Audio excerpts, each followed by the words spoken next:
Assalamualaikum warahmatullahi wabarakatuh. Perkenalkan nama saya Benhard Tarsis Tohang, dengan NPM 22102069. Saya dari kelas B. Saya di sini akan mengerjakan tugas filsafat hukum terkait video novel Dunia Sophie. Dimulai dari Socrates. Sophie segera mengenakan daster dan bergegas menuju dapur. Ibunya sedang berdiri di dekat meja dapur. Sophie memutuskan untuk tidak mengatakan apapun mengenai selendang sutra itu. "Apakah ibu sudah mengambil koran?" katanya. Ibunya berpaling. "Maukah kamu mengambilkan untukku?" Sophie melesat keluar pindah dalam sekejap menuju kotak surat. Hanya koran. Dia tidak boleh berharap akan mendapatkan jawaban dalam waktu dekat. Kiranya di halaman depan koran itu dia membaca sesuatu mengenai batalion PBB Norwegia di Lebanon. Batalion PBB, bukankah itu capos yang terdapat pada kartu dari ayah Hilde? Namun, perangkonya Norwegia. Barangkali para serdadu PBB Norwegia mempunyai kantor pos sendiri. "Kamu menjadi sangat tertarik pada koran," kata ibunya ketika Sophie kembali ke dapur. Untungnya, ibunya tidak lagi berbicara tentang kotak surat dan sebagainya, baik ketika sarapan maupun selanjutnya pada hari itu. Ketika ibu berbelanja, Sophie membawa surat mengenai takdir ke sarang. Dia terkejut melihat sebuah amplop putih kecil di samping kaleng kue dengan surat-surat lain dari sang filosof. Sophie yakin sekali dia tidak meletakkannya di sana. Amplop ini juga basah dan di sudut-sudutnya di situ terdapat beberapa lubang, persis seperti yang telah diterimanya kemarin. Apakah sang filosof telah datang ke sini? Apakah dia tahu tentang tempat persembunyian rahasianya? Mengapa amplop itu basah? Semua pertanyaan itu membuat kepalanya pusing. Dia membuka surat itu dan membaca isinya. "Sophie yang baik, aku membaca suratmu dengan penuh minat." Dan bukannya tanpa sedikit penyesalan, "Sayangnya, aku harus mengecewakanmu. Berkenaan dengan undangan itu, kita akan bertemu suatu hari nanti. Tetapi mungkin agak lama juga sebelum aku dapat datang sendiri ke sana. Aku harus menambahkan bahwa mulai sekarang, aku tidak lagi dapat mengirimkan sendiri surat-suratku. Lama-lama, itu akan terlalu berbahaya. Kelak, surat-surat akan dikirimkan oleh utusan kecilku. Selain itu, surat-surat tersebut akan dibawa langsung ke tempat rahasia di taman ini. Kamu boleh terus menghubungiku kapan saja. Kamu merasa perlu, caranya, letakkan sebuah amplop merah jambu dengan sepotong kue atau segumpal gula di dalamnya. Jika utusan itu menemukannya, dia akan membawakannya langsung kepadamu. NB, sungguh tidak menyenangkan menolak undangan seorang gadis muda untuk minum kopi, tapi kadang-kadang itu terpaksa dilakukan. Jika kamu menemukan selembar selendang sutra merah di suatu tempat, tolong simpan baik-baik. Kadang-kadang, barang milik pribadi suka tercampur-campur, terutama di sekolah dan tempat-tempat semacam itu. Dan ini adalah sebuah kursus filsafat. Salam, Alberto Knopf. Sophie telah menjalani kehidupan hampir selama 15 tahun dan telah menerima begitu banyak surat di usianya yang masih muda, setidak-tidaknya pada setiap hari Natal dan hari ulang tahunnya. Tapi surat ini adalah yang paling aneh yang pernah diterima. Tidak ada cap pos di situ, bahkan surat itu tidak ditaruh di kotak surat, tetapi dibawa langsung ke tempat persembunyian Sophie yang paling rahasia di semak-semak tua. Kenyataan bahwa surat itu basah pada musim semi yang kering juga merupakan sesuatu yang misterius. Yang paling aneh dari semuanya adalah selendang sutra itu. Tentu saja, sang filosof pasti mempunyai seorang murid lain. Pasti begitu, dan murid lain ini telah kehilangan selendang sutra merah. Benar, namun bagaimana benda itu bisa sampai di bawah tempat tidur Sophie? Dan Alberto Knopf, nama macam apa itu? Satu hal sudah jelas, kaitan antara sang filosof dengan Hild Moltknecht, tapi bahwa ayah Hild sendiri sampai salah menuliskan alamat itu benar-benar tidak dapat dipahami. Sophie duduk lama sambil memikirkan hubungan apa yang mungkin ada antara Hilde dan dirinya. Akhirnya, dia menyerah. Sang filosof telah menulis bahwa dia akan bertemu dengannya suatu hari nanti. Barangkali dia juga akan bertemu dengan Hilde. Dia membalik surat itu. Kini dia juga melihat bahwa ada beberapa kalimat yang ditulis di belakang. Adakah sesuatu yang disebut kesopanan alamiah? Orang yang paling bijaksana adalah orang yang mengetahui bahwa dia tidak tahu. Pengetahuan yang sejati berasal dari dalam. Barang siapa mengetahui yang benar akan bertindak benar. Sophie tahu bahwa kalimat-kalimat pendek yang tertulis di dalam amplop putih itu dimaksudkan untuk mempersiapkan menerima amplop besar berikutnya yang akan tiba tak lama kemudian. Tiba-tiba dia menebatkan gagasan. Jika si utusan datang ke sarang untuk mengirimkan amplop coklat itu, Sophie dapat duduk di mana saja nanti menantikan pria itu. Atau dia seorang wanita. Dia pasti hanya dapat bertanya-tanya hingga pria atau wanita itu memberitahunya tentang sang filosof. Surat itu menyebutkan bahwa si utusan itu kecil. Mungkinkah dia seorang anak? Adakah sesuatu yang disebut kesopanan alamiah? Sophie tahu bahwa kesopanan adalah kalimat yang sudah ketinggalan zaman untuk rasa malu. Misalnya, karena terlihat telanjang. Tapi apakah memang wajar untuk merasa malu karena itu? Jika sesuatu itu wajar, pikirnya itu sama bagi setiap orang.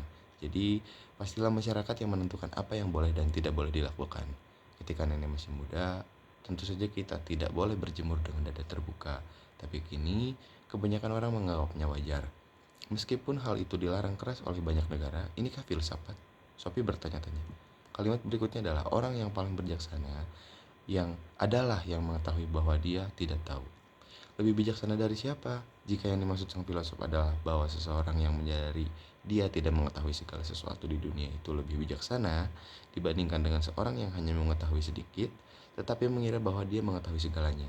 Ya, itu memang tidak sulit untuk disetujui. Sophie tidak pernah memikirkan itu sebelumnya. Tapi semakin dalam dia berpikir, semakin jelas bagaimana bahwa mengetahui apa yang tidak kita ketahui adalah juga semacam pengetahuan. Hal paling tolol yang diketahui adalah jika seorang bersikap seolah-olah dia mengetahui segala sesuatu yang sama sekali tidak diketahuinya. Kalimat berikutnya adalah tentang pengetahuan sejati yang berasal dari dalam. Tapi bukankah semua pengetahuan itu masuk ke kepala setiap orang dari luar? Selain itu, Sophie dapat mengingat beberapa kejadian ketika ibunya atau para guru di sekolah berusaha untuk mengajarinya sesuatu yang belum dapat diterimanya. Dan dia baru benar-benar mengetahui sesuatu ketika dia telah menambah sesuatu pengetahuan kepada dirinya sendiri. Bahkan, kadang-kadang dia tiba-tiba memahami sesuatu yang sama sekali tidak dapat dia pahami sebelumnya. Itulah barangkali yang dimaksud dengan orang pencerahan. Sejauh ini tidak ada masalah. Sophie mengira dia telah mencerna dengan baik ketika pertanyaan pertama. Tapi pertanyaan berikutnya begitu aneh, sehingga mau tak mau dia tersenyum. Barang siapa mengetahui yang benar akan bertindak benar. Apakah itu berarti bahwa jika seorang perampok bank merampok sebuah bank, itu karena dia tidak mengetahui hal yang lebih baik? Sophie tidak berpendapat begitu. Sebaliknya, dia berpendapat bahwa baik anak-anak maupun orang dewasa melakukan hal-hal tolol yang mungkin mereka sesali sesudahnya, justru karena mereka telah melakukan hal-hal yang bertentangan dengan penilaian mereka sendiri yang lebih baik. Ketika tengah duduk sambil berpikir, Sophie mendengar sesuatu menggerisik di tengah belukar kering. Di sisi lain, pagar tanaman yang paling dekat dengan hutan, mungkinkah itu si utusan? Jantungnya mulai berdegup lebih kencang, kedengarnya seperti seekor binatang sedang mendekat dengan suara terengah-engah. Saat berikutnya, seekor labrador besar mendekat masuk ke dalam sarang. Mulutnya menggigit sebuah amplop coklat besar yang dijatuhkan di kaki Sophie. Itu terjadi begitu cepat sehingga Sophie tidak sempat bereaksi. Saat berikutnya, dia duduk dengan amplop besar di kedua tangannya, dan si labrador keemasan telah berlari masuk ke hutan lagi. Begitu semuanya berlalu, dia baru bereaksi. Dia mulai menangis, dia duduk sampai seperti itu sejenak, kehilangan seluruh perasaan akan waktu. Lalu tiba-tiba dia melihat ke atas. Jadi itulah utusan yang termasyur. Sophie mengembuskan napas lega. Jelas, inilah sebabnya mengapa pinggiran amplop itu basah dan ada lubangnya. Mengapa hal ini tidak pernah terpikirkan olehnya? Kini akalnya bisa menerima saran sang filosof agar menaruh sebuah kue atau segumpal gula dalam amplop jika dia menulis surat kepada sang filosof. Dia mungkin tidak selalu secerdas yang diinginkannya, tapi siapa yang dapat menduga bahwa utusan itu adalah seekor anjing yang terlatih? Itu memang sedikit di luar kebiasaan. Kini dia bisa mengabaikan sama sekali keinginannya memaksa untuk si utusan mengungkapkan tempat tinggal Arbeto Knox. Sophie membuka amplop besar itu dan mulai membaca. Filsafat Athena. Sophie yang baik, ketika kamu membaca ini, kamu mungkin telah bertemu Hermes. Tapi kalau belum, aku tambahkan di sini bahwa dia adalah seekor anjing. Tapi jangan khawatir, kelakuannya sangat baik dan lagi pula jauh lebih cerdas dibandingkan dengan banyak orang. Dia sama sekali tidak pernah berusaha untuk menimbulkan kesan bahwa dia lebih pandai daripada yang sebenarnya. perlu juga kamu ketahui bahwa namanya bukan tanpa makna.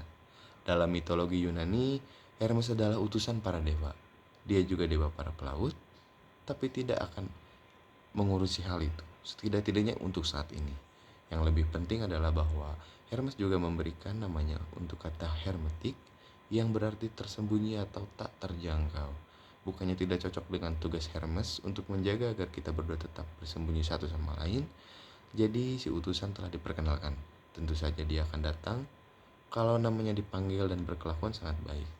Tapi kembali pada filsafat, ini telah menyelesaikan bagaimana pertama pelajaran itu. Aku mengacu kepada para filosof alam dan tindakan mereka untuk tegas-tegas menjauhkan diri dari gambaran mitologis dunia. Kini, kita akan bertemu dengan 3 filosof klasik besar, Socrates, Plato, dan Aristoteles. Masing-masing dengan cara sendiri, para filosofis ini mempengaruhi seluruh peradaban Eropa. Para filosofis alam ini juga disebut pra-Sokrates, sebab mereka hidup sebelum zaman Sokrates. Meskipun Demokritus meninggal beberapa tahun setelah Sokrates, semua gagasannya, termasuk filsafat alam pra-Sokrates, mewakili suatu era baru secara geografis maupun temporal. Dia adalah filosof besar pertama yang dilahirkan di Athena, dan baik dia maupun kedua penerusnya hidup dan bekerja di sana. Kamu mungkin ingat bahwa anak Kaagoras juga hidup di Athena sebentar, tetapi kemudian diusir keluar sebab dia mengatakan bahwa matahari adalah sebuah batu merah panas. Cukup sekian yang dapat saya sampaikan. Wabillahi taufiq wal hidayah. Wassalamualaikum warahmatullahi wabarakatuh.